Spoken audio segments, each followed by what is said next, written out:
That person who cut you off in traffic, your boss's tone in that email, your friend who didn't text back.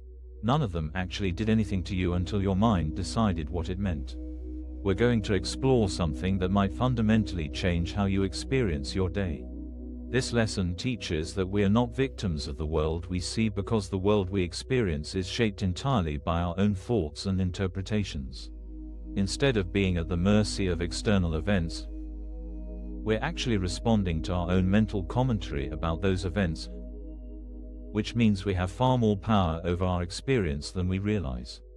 Think about Sarah for a moment. She's sitting at her desk, trying to focus on her quarterly report, when she notices Mark walk past. Again, for the third morning in a row, he passes her desk without so much as a glance, let alone his usual morning greeting. Her stomach drops. That familiar sick feeling spreads through her chest. You know that feeling, don't you? When someone's behavior seems to confirm something you've been worried about. When their silence feels loud. When their neutrality feels hostile.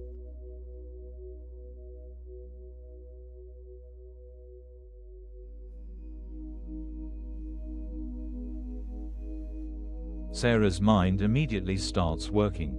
It's like a courtroom inside her head, and she's building a case. He's obviously still angry about my comment in the meeting, her inner prosecutor declares. Remember how his face changed when I suggested the alternative approach. He's probably been talking to others about it.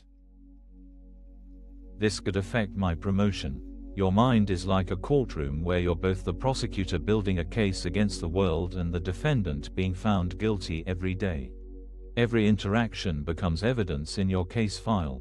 See, this proves people don't respect me. This confirms I can't trust anyone. You've been so busy gathering evidence that you forgot you're also the judge, and you can dismiss the case entirely. By lunch, Sarah can barely eat. She's replaying Tuesday's meeting, crafting defensive emails in her head, preparing counterarguments for conversations that haven't happened. She's already decided Mark is telling their manager about her attitude problem. She's already imagining the performance review. The anxiety is making her nauseated. This is what we do. We take a neutral event, someone walking past us, and we turn it into evidence. Evidence for a case we've been building our whole lives. The case that says we're not good enough, not respected enough, not loved enough. And once that case starts building, we can't stop presenting evidence to ourselves.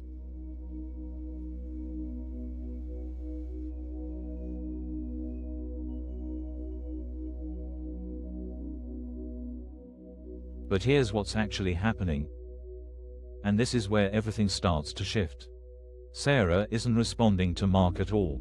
She's responding to the story her mind is telling about Mark. She's not upset about his behavior, she's upset about her interpretation of his behavior. Think about this for a moment. Between Mark walking past and Sarah feeling sick, something happened. Something invisible but incredibly powerful. Her mind assigned meaning. Her mind decided what his action meant about her value, her future, her worth as a colleague. We do this dozens of times every day. The driver who doesn't let us merge becomes evidence that the world is selfish. The friend who takes 3 days to text back becomes proof that we're forgettable. The meeting invitation we didn't receive confirms we're being excluded. But none of these meanings exist in the events themselves. The meaning exists only in the courtroom of our minds, where we're constantly prosecuting others and finding ourselves guilty.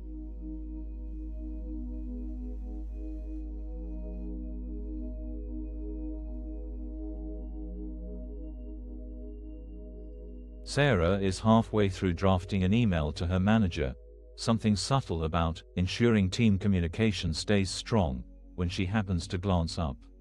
There's Mark, walking back from the kitchen. He's wearing headphones, not earbuds, full over-ear headphones. the noise-cancelling kind. She watches him walk, that same focused pace he always has when rushing between meetings. Head down, absorbed in whatever he's listening to. He passes 3 other desks without looking up. He nearly walks into the printer. The case she built against him collapses. In that instant, hours of suffering evaporate.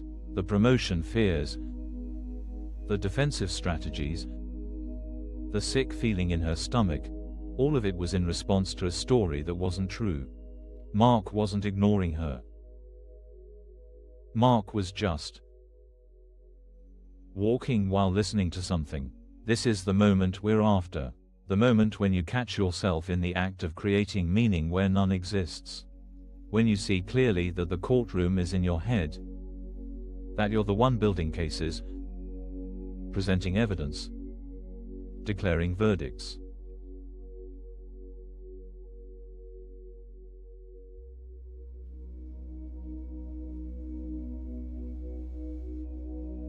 What happens next for Sarah is what happens when any of us truly see this pattern.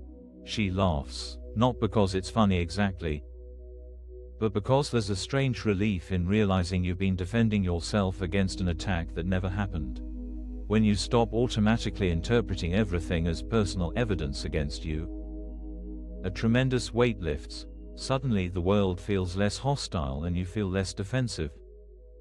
Because you're no longer carrying the burden of being constantly under attack.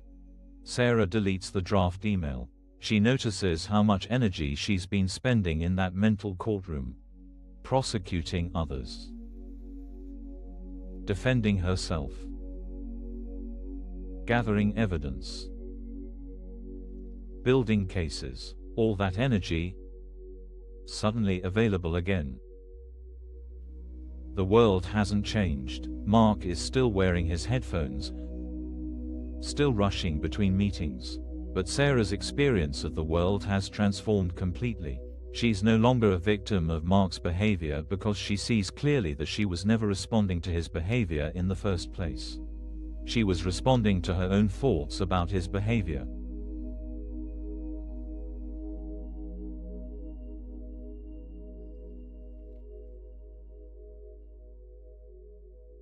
This is our invitation. To notice when we're in that courtroom, to catch ourselves building cases, to recognize when we're gathering evidence for stories about our own inadequacy.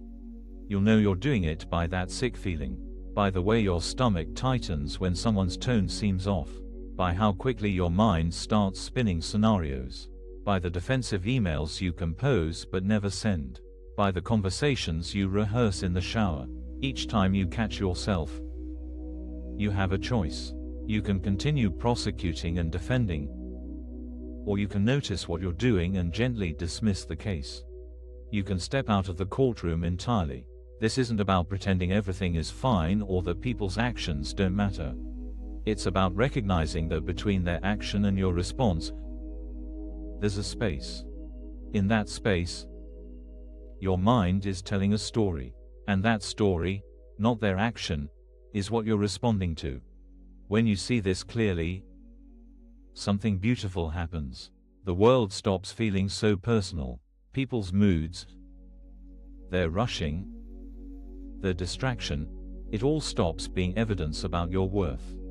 You stop being the defendant in a trial that never ends. And in that freedom from constant prosecution and defense, you might discover something surprising. When you're not busy gathering evidence against the world, you start noticing evidence of something else entirely. Connection. Kindness. The ordinary beauty of people just trying to get through their day, wearing their headphones, rushing to their meetings, doing their best. The courtroom in your mind is optional. You can dismiss the case anytime you want. You're not a victim of the world you see, because the world you're seeing is colored entirely by the verdicts you're rendering. Change the verdict, and the world changes with it. It's that simple, and that revolutionary. If you're finding value here, You're welcome to like the video and subscribe. And now, let's shift into a quiet guided meditation together.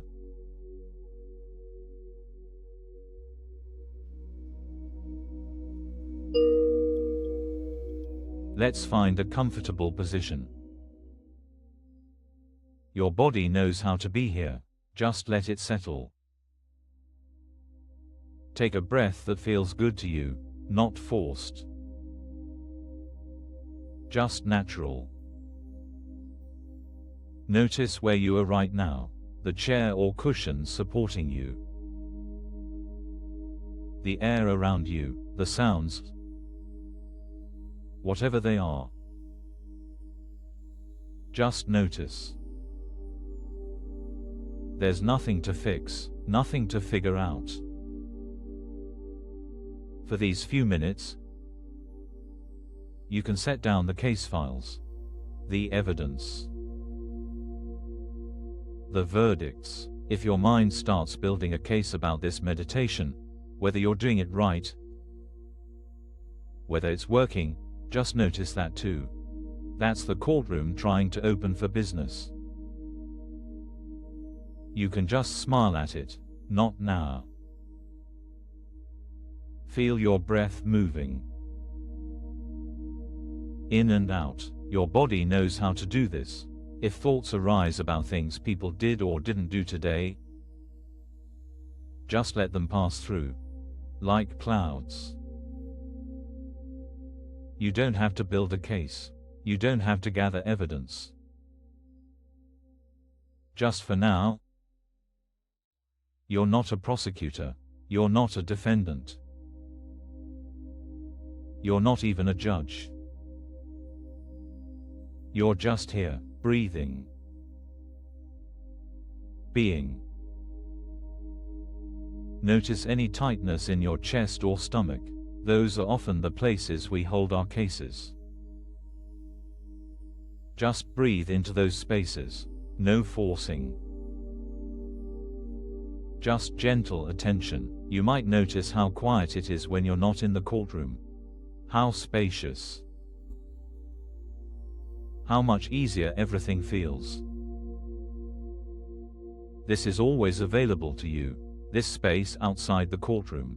This place where nothing needs to be proven or defended. Just rest here.